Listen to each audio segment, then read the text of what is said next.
اور اس سے ملنے والا سبق حاصل کرتے ہیں۔ آج ایک بڑا ہی عجیب و غریب بھی اور دردناک واقعہ بھی ہے۔ نبی پاک علیہ الصلوۃ والسلام سے ہم سب کو بے انتہا محبت ہے اور یہ ایمان کی جان ہے۔ نبی پاک سے محبت نہیں تو ایمان بھی کمپلیٹ نہیں ہوتا۔ اور جب نبی پاک علیہ الصلوۃ والسلام کو تکلیف پہنچے یا نبی پاک علیہ الصلوۃ والسلام کو کسی طرح کی کوئی ایذا پہنچے تو یقیناً جب امتی اس کو پڑھتا ہے، سنتا ہے تو دل پر بھی تکلیف ہوتی ہے۔ ایک ایسا ہی واقعہ جس میں ہمارے آقا علیہ الصلوۃ والسلام کو تکلیف پہنچائی گئی، نبی پاک علیہ الصلوۃ والسلام پر جادو کیا گیا۔ ناظرین، آج یہ واقعہ ہم سنیں گے اور یہ قرآنی واقعہ ہے اور اس کے ذریعے بہت ساری باتیں بھی سنیں گے۔ جادو کے بارے میں بڑے مسکنسیپشن ہیں لوگوں کے ذہنوں میں اور سمجھتے ہیں کہ جادو کا توڑ کرنے کے لیے بڑے عجیب و غریب عمل کرنے پڑیں گے، بڑے گناہوں والے کام کرنے پڑیں گے، اللہ کی ناراضگی والے کام بھی لوگ کرنے کے لیے تیار ہو جاتے ہیں، حرام اور ناجائز کام کرنے کے لیے تیار ہو جاتے ہیں اور سمجھتے ہیں کہ اس سے جادو سے بچا جا سکے گا۔ البتہ جادو کروانے کے لیے بھی لوگ بڑے ہی ناجائز اور حرام کام کرتے ہیں جو کہ جہنم میں لے جانے والے کام ہوتے ہیں۔ اللہ مجھے اور آپ کو ہمیشہ جادو ٹونے آصف سے محفوظ رکھے، ہر قسم کی بلاؤں سے محفوظ رکھے۔ اور آج قرآن کے ذریعے سمجھیں گے کہ جادو کا علاج کیا ہے، جادو ہو جائے تو بچا کیسے جا سکتا ہے، اور نبی پاک علیہ الصلوۃ والسلام پر جب جادو ہوا تھا، جادو کرنے کی کوشش کی گئی تھی، اس کا نتیجہ کیا نکلا۔ ناظرین توجہ کے ساتھ آپ نے سلسلے میں شامل رہنا ہے۔ روایت یہ ہے کہ لبید بن عاصم یہودی اور اس کی بیٹیوں نے نبی پاک علیہ الصلوۃ والسلام پر جادو کر دیا، جس کا اثر پیارے آقا علیہ الصلوۃ والسلام کے جسم پر نمودار ہوا۔ طبیعت شریف جو ہے وہ کچھ ناساز ہونے لگی، آپ کے قلب، آپ کی عقل مبارک اور آپ کے اعتقادات پر کوئی اثر نہ ہوا، صحت مبارک پر تھوڑا سا اثر ہوا۔ چند روز بعد حضرت جبریل امین بارگاہ رسالت میں حاضر ہوئے اور عرض کی، یا رسول اللہ صلی اللہ تعالی وسلم، ایک یہودی نے آپ صلی اللہ تعالی وسلم پر جادو کر دیا ہے اور جادو کا جو سامان ہے وہ فلاں کنویں میں ایک پتھر کے نیچے دبا ہوا ہے۔ سرور کائنات علیہ الصلوۃ والسلام نے حضرت علی مولا کائنات شیر خدا کرم اللہ تعالی وجہ الکریم کو بھیجا۔ انہوں نے کنویں کا پانی نکالا اور پتھر اٹھایا تو اس کے نیچے سے کھجور کے گھابے کی تھیلی برآمد ہوئی، یعنی کھجور کے جو چھلکے ہوتے ہیں اس طرح کی تھیلی برآمد ہوئی، اور اس میں نبی پاک علیہ الصلوۃ والسلام کے منہ مبارک جو کنگھی سے ٹوٹے تھے اور کنگھی کے ٹوٹے ہوئے کچھ دندانے اور ایک ڈور یا کمان کا چلہ جس میں 11 گٹھانے لگی ہوئی تھی اور ایک موم کا پتلا تھا جس میں 11 سوئیاں چبھی ہوئی تھی، یہ سب سامان پتھر کے نیچے سے نکلا اور یہ مولا علی کرم اللہ تعالی وجہ الکریم یہ سارا سامان لے کر نبی پاک علیہ الصلوۃ والسلام کی بارگاہ میں آ گئے۔ اس کے بعد سبحان اللہ، اب اس کا توڑ کیسے آیا، اس کا علاج کیسے ہوا، اس کا حل کیا نکلا؟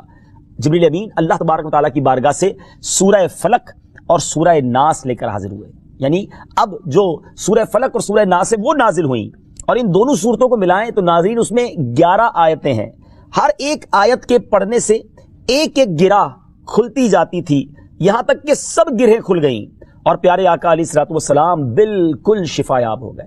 سبحان اللہ سبحان اللہ۔ ناظرین اب اس واقعے سے بہت ساری باتیں میں نے اور آپ نے سیکھنی ہیں۔ پہلی بات یہ ہے کہ یہ بخاری شریف میں ہے کہ پیارے آقا علیہ الصلوۃ والسلام جب بستر شریف پر تشریف لاتے تو اپنے دونوں ہاتھوں پر دم کرتے اور اپنے سر سے پاؤں تک پورے جسم پر اپنے ہاتھوں کو پھیرایا کرتے، جہاں تک دست مبارک پہنچ سکتے یہ عمل 3 مرتبہ فرماتے، یعنی نبی پاک علیہ الصلوۃ والسلام ان دونوں صورتوں کا اپنے اوپر بھی دم کیا کرتے۔ اور ایک اور جگہ پر بھی یہ ہے، حدیث عائشہ رضی اللہ تعالیٰ عنہا میں ہے کہ جب نبی پاک علیہ الصلوۃ والسلام کے گھر والوں میں سے کوئی بیمار ہوتا تو آپ علیہ الصلوۃ والسلام ان دونوں صورتوں کو پڑھ کر اس پر دم فرمایا کرتے تھے۔ تو یہ نبی پاک کے معمول میں تھا۔ تو آج اگر ہم میں بھی کوئی بیمار ہو جائے، فیملی میں کوئی بیمار ہو جائے، اپنے آپ کو ان آفتوں سے بچانا چاہتے ہیں تو اول آخر 3 بار درود پاک پڑھیں، سورہ فلق اور سورہ ناس کی تلاوت کریں، اپنے ہاتھوں پر دم کر کے اپنے جسم پر پھیر لیں، کسی مریض پر دم کر دیں، انشاءاللہ اس کی برکت ملے گی۔ یہاں ایک اور مسئلہ بھی سیکھنے کو ملے گا کہ تعویذات اور عملیات میں جس میں کوئی لفظ کفر و شرک کا نہ ہو وہ جائز ہے۔ اسی طرح گنڈے بنانا اور ان پر گرہیں لگا کر آیات قرآن اور اسماء الہیہ پڑھ کر پھونک مارنا بھی جائز ہے، یعنی تعویذات اگر شرک سے پاک ہیں، اگر کفریہ کلمات سے پاک ہیں تو وہ کرنے میں کوئی حرج نہیں، وظائف کرنے میں کوئی حرج نہیں، یہ قرآن و حدیث سے ثابت ہے اور آپ نے یہ سنا۔ ناظرین سیکھنے کو کیا مل رہا ہے؟ خلاصہ یہ ہوا کہ سورہ فلق یعنی قل اعوذ برب الفلق اور قل اعوذ برب الناس، یہ دونوں صورتیں جن اور شیاطین، نظر بد اور آسیب اور تمام امراض خصوصاً جادو ٹونے کا مجرب علاج ہیں۔ ان کو لکھ کر تعویذ بنائیں، گلے میں پہنائیں اور ان کو بار بار پڑھ کر مریض پر دم کریں اور کھانے اور پانی اور دواؤں پر پڑھ کر پھونک دیں اور پھر مریض کو کھانا وغیرہ کھلائیں، انشاءاللہ عز و جل ہر مرض اور بالخصوص جادو ٹونا دفع ہو جائے گا